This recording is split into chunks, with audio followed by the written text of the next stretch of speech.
Hello, Southwest Minnesota.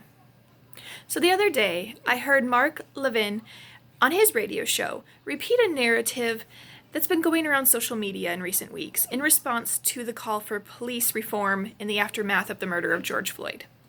So he called Minneapolis a deep blue city in a deep blue state in an attempt to demonstrate how the Democratic Party is somehow responsible for the racial disparity that we've witnessed in the law enforcement agencies. And I feel like that is a gross mischaracterization of Minnesota and what it stands for. What he and others in the national media and the federal government don't understand is that Minnesota is not deep blue, but nor is it deep red. The people of Minnesota, like the people of any other state, have our beliefs, but we are critical, independent thinkers. In the districts that could be considered deep red, we've elected Democratic representation.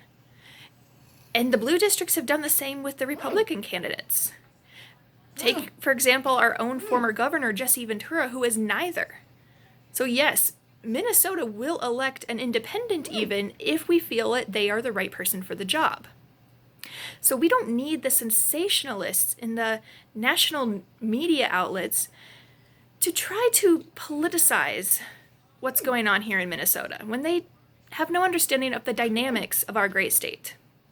We need to keep our heads and our hearts and our objectivity in these tough times, which is what we do.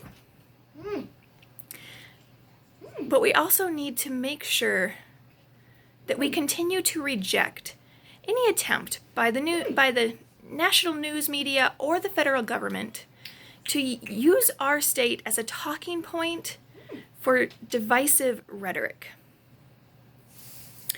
The vitriol and the disabling division that is occurring in the federal government cannot be allowed to take root here in Minnesota. The people of Minnesota, as I've said, we elect leaders that we trust to do the job, regardless of their party. And so those leaders that are elected have to be prepared to represent all people. Red or blue, white, black or brown, male or female, non-binary, straight, members of the LGBTQ plus community, people of all faiths or no faith alike, because that is what Minnesota is. Minnesota is its people, and we are one people. I'm Shauna Marshall, and I'm running for Minnesota State Senate for District 22.